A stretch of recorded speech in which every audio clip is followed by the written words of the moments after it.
there. Welcome to your cardiac rehabilitation strength workout. This is a moderate intensity standing program.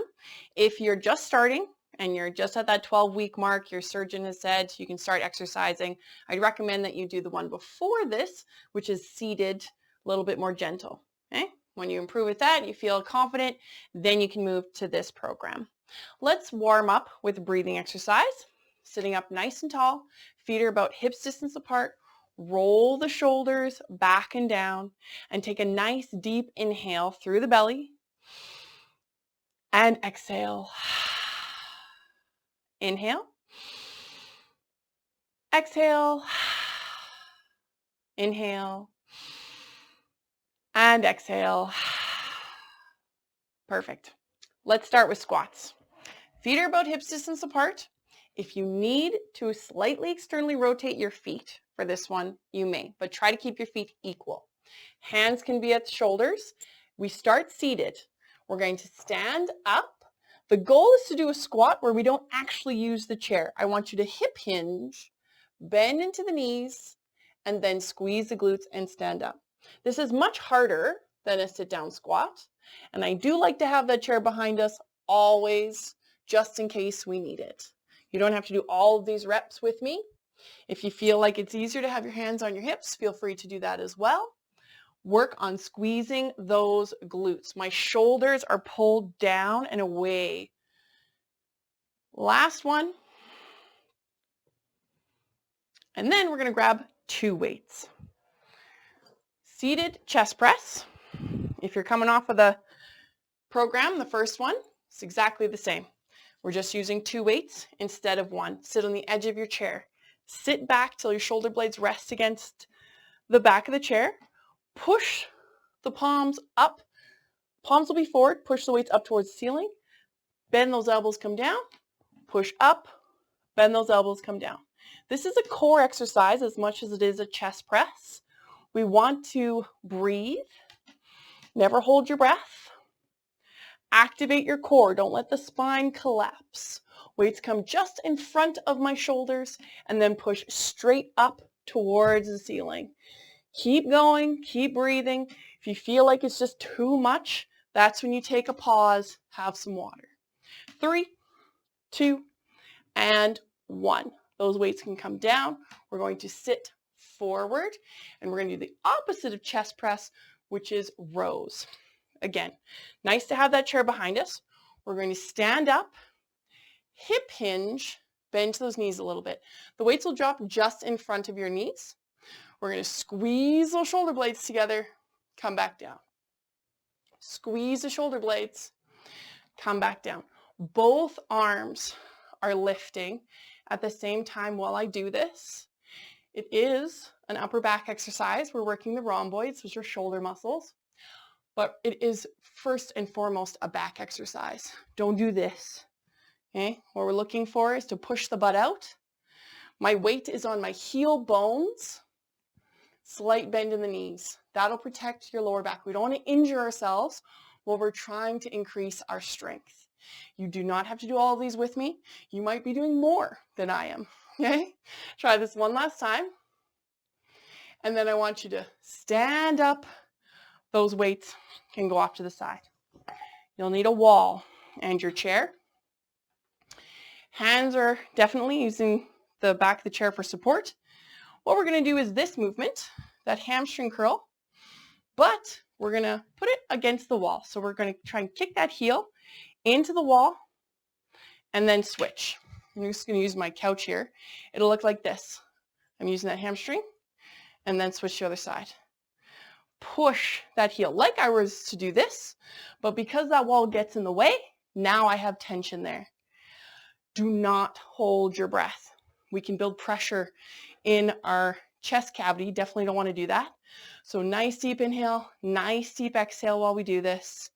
Concentrate on those glutes and on those hamstrings. Shoulders are back and down. 3, 2, and 1. Shaking out the legs, take a nice deep inhale, exhale. We're staying standing for just a second. Use the chair. This is not about balance. Calf raises.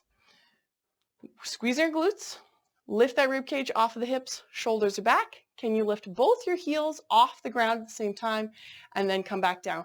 Height is everything, so lift, come back down. Control your abdominals. Don't let your torso come forward like this. Use your abdominals and your glutes. Shoulders are back and down. Inhale and exhale. Height is everything. Fight for that height. If you have severe arthritis in the feet, you will not be doing too many of these. It'll make them mad. Okay, so pay attention. If you have sharp pain, listen to sharp pain and do not continue with these. You'll get stronger and stronger as we go. 5 more seconds. 4, 3, 2, and good. Grabbing both of our weights. Standing bicep curl. Feet are about hips distance apart. Roll the shoulders back and down. Squeeze your glutes. Bicep curl up, come back down. Bicep curl up, come back down. If you started with my original program, the gentle one that's seated, you're like, these weights are way too light now, increase your weight. Okay? When you're ready, you're ready. If you think that it's too light, increase the weight. That is okay. When you increase weight, you'll start doing less reps because it'll be harder. But as you get stronger and stronger, you'll be able to do more reps with that weight till it comes a point that you have to increase the weight again. It's this cyclical thing.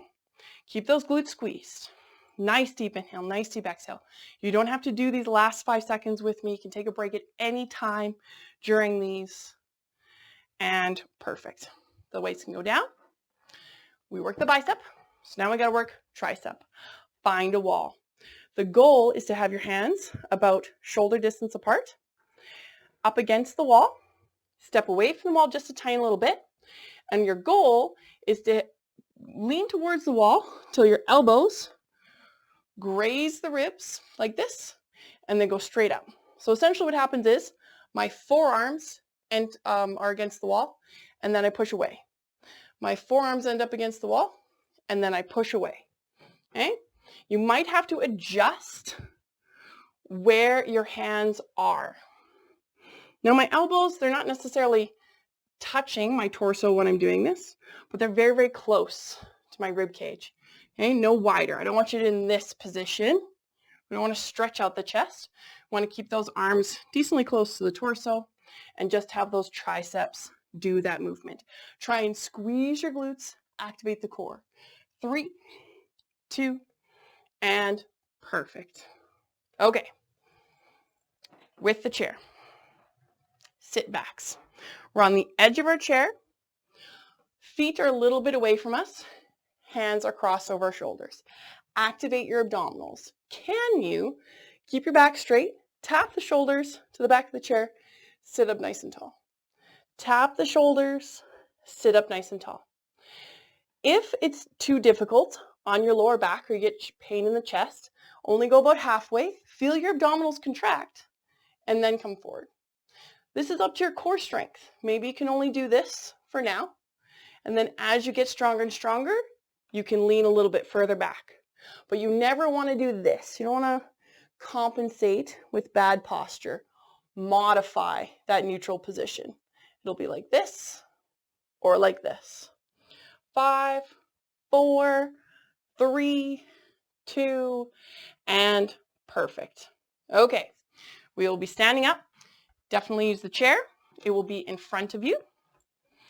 Side steps. Shoulders roll back and down. Core is active. Step to the side. I want you to sink back into that hip. This knee bends. Stand up by squeezing that glute. Switch to the other side.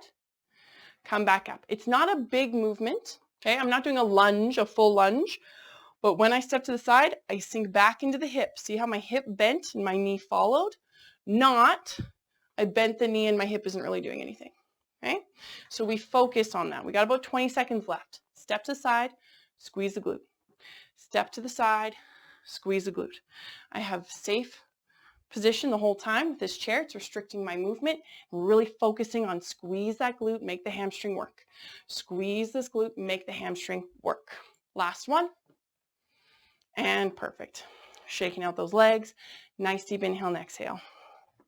If for this one, you want to go back to that modified bird dog because you have bad knees, absolutely, feel free to do so. If you want a full bird dog position, you're on your hands and knees on the floor, hands underneath my shoulders. It's exactly the same. Opposite arm, opposite leg. My foot is just barely off the floor, and then I switch. Extension. That's what we're looking for, is from my fingertips, through my spine, through that heel bone. I have extension, and then I switch. Do not compensate and do this. Okay, we've lost the exercise. That foot is hovering about an inch off the floor. At any time, if you need to pause or break, that is perfectly fine.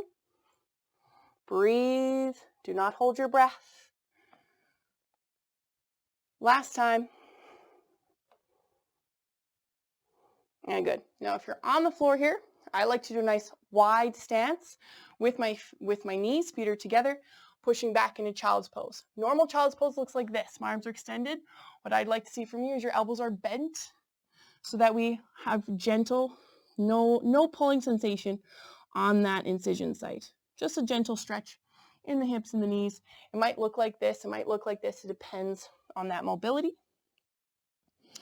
And then we come forward, the hands come underneath our shoulders. We push up to that kneeling position. High kneel, so we can get that leg underneath us. If that's tricky, make your way over to a chair. Use your hands and that foot to stand up. Feel free to have some water. Congratulations, you've completed that workout. Thank you so much for joining me. Try to do this 2 to 3 times a week. If you have any questions, please let me know. Thanks so much for watching. Bye for now.